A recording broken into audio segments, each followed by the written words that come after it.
To a new and unknown land. He has crossed the borders of a new country. He finds himself in a strange land. There are no familiar landmarks. He does not recognize the scene. He realizes the great distance between himself and the friends he has left at the foot of the hill. He cries out loud for them to follow him, but can scarcely hear him and seem to fear for his safety.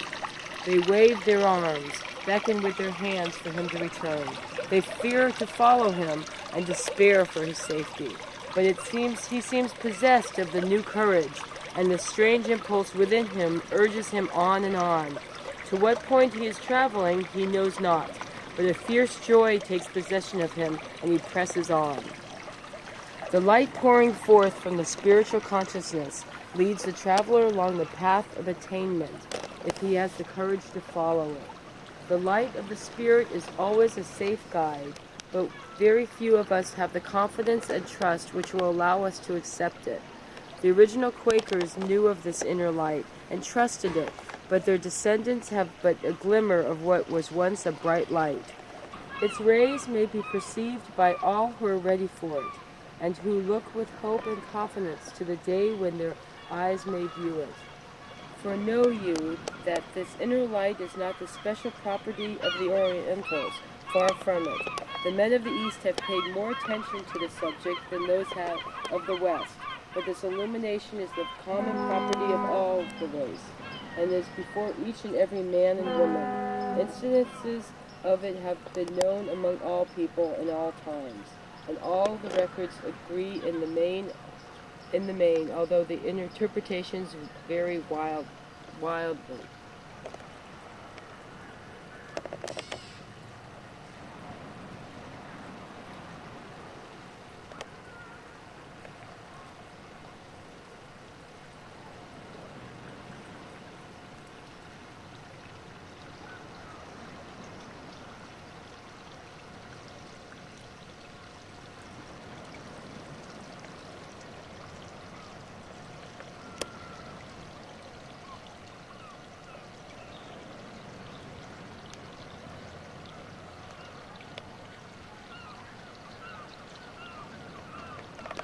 Body in a relaxed, reclining position. Breathe rhythmically and meditate upon the real self, thinking of yourself as an entity independent of the body, although inhabiting it and being able to leave it at will. Think of yourself not as the body, but as a soul. Think of your body as but a shell, useful and comfortable, but merely an instrument for the convenience of the real you. Think of yourself as an independent being, using the body freely to the best advantage and having full control and mastery over it. While meditating, ignore the body entirely, and you will find that you will often become almost unconscious of it. You may even experience a sensation of being out of the body and returning to it when through with the exercise. Rhythmic breathing is described in our little book, Science of Breath.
Let me in.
Getting too big in the camera.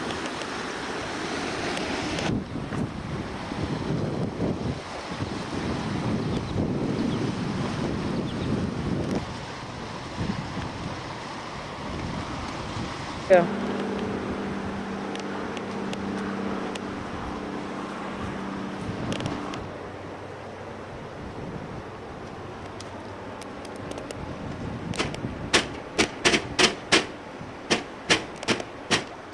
Let me in, let me in. Hello, are you there? Anybody there? Who is it? Hello?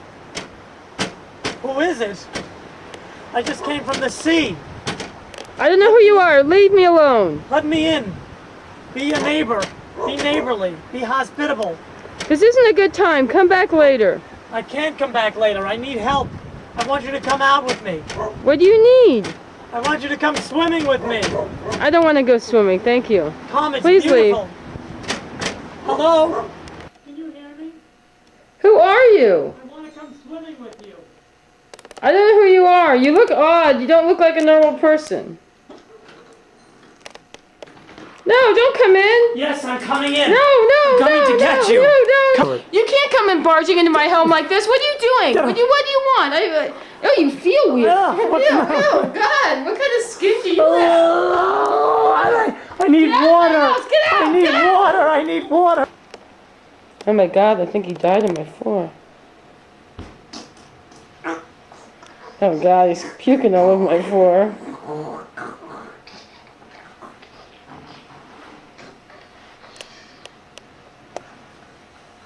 Water!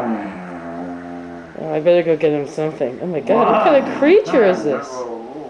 Water. Water. Water.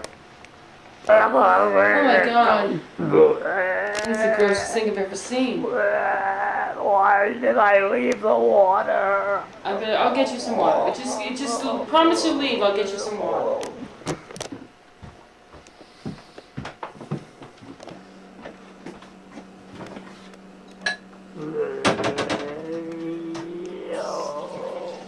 Come. How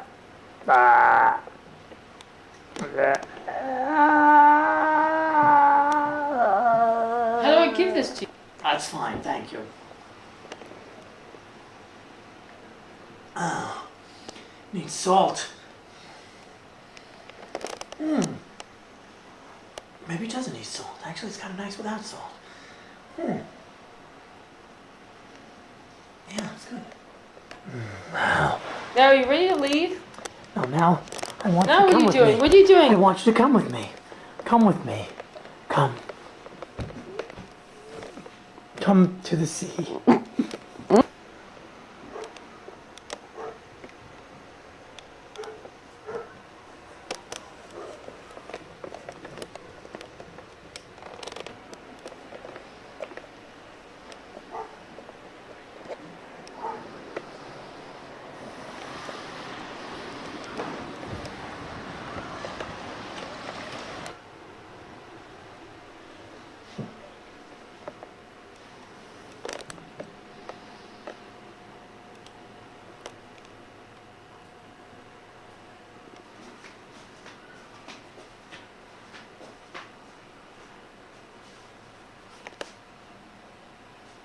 I don't know if that's the cleverest idea.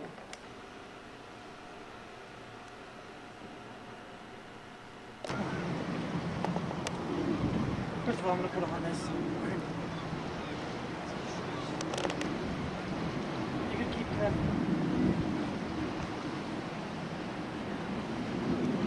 And these things are good civilized items to have.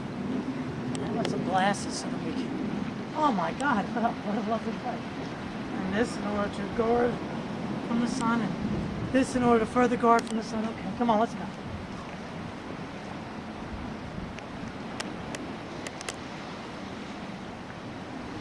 Well, come on. Aren't you gonna come? Come along. I don't know who you are. Come, I want you to come with me. Come. Yes. Come swimming with. What's your name anyway? My name's Cleopatra. Cleopatra. My God. There's something Sphinx-like about you, I'm really Cleopatra. attracted to your smell, but your texture repulses me. What's the matter with my texture? It's kind of sea-like. I do like sea creatures. Thank you. Well, it's that salty quality. Oh, no.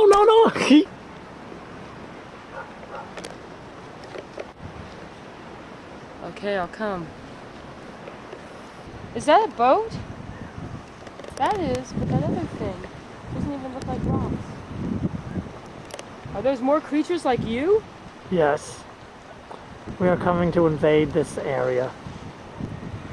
These unsuspecting people down on the beach have no idea. Coming? Yes, I want you to keep coming. Let's come along now. I'll always keep coming for you. Thank you, darling. Nice place. Have you been here for a while?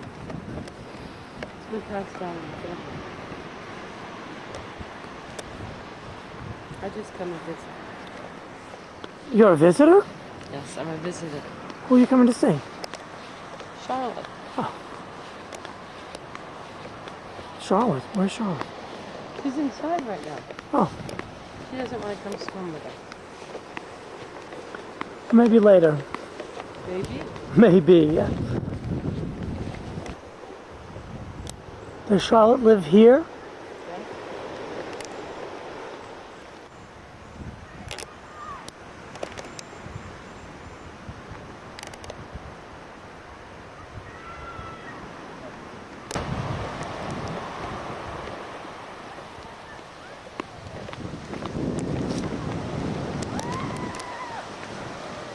Oh, a hidden passageway.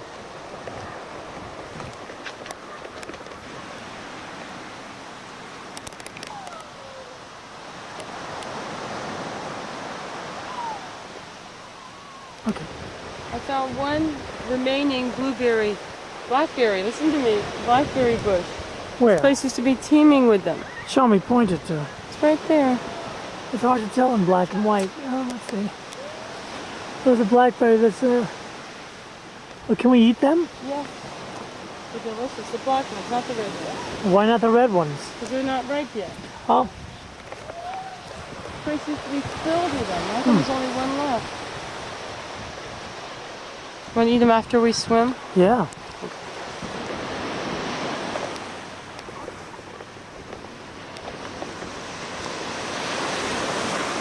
Did you have a good swim? Yes, I had a lovely swim. Mm-hmm. Thank you. Stretch my legs out.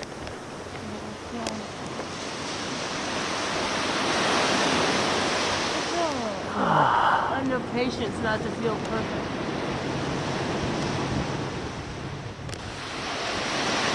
The water is so smooth.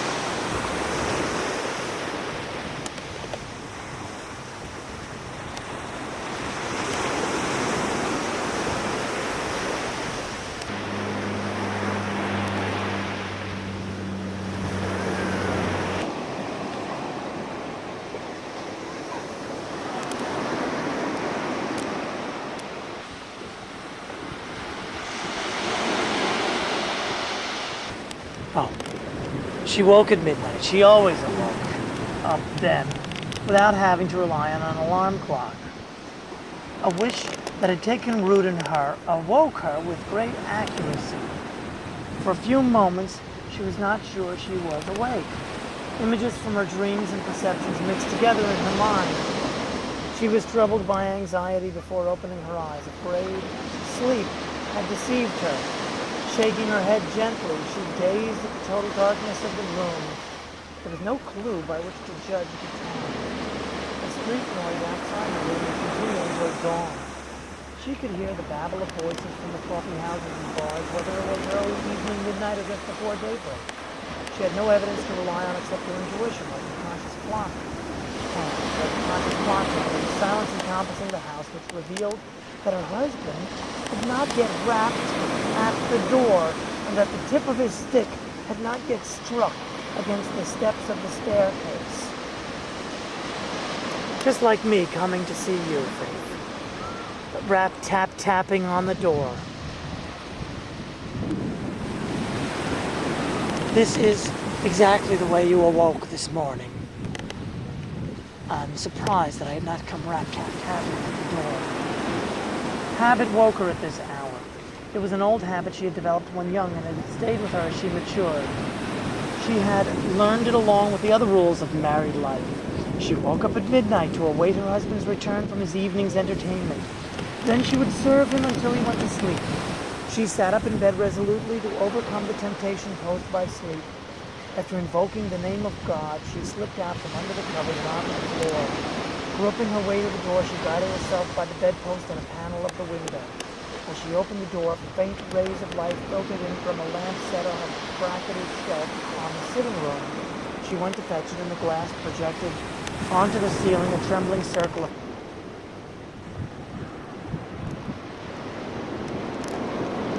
Kamal was the most deeply affected by the news. It occupied his mind and imagination and his heart.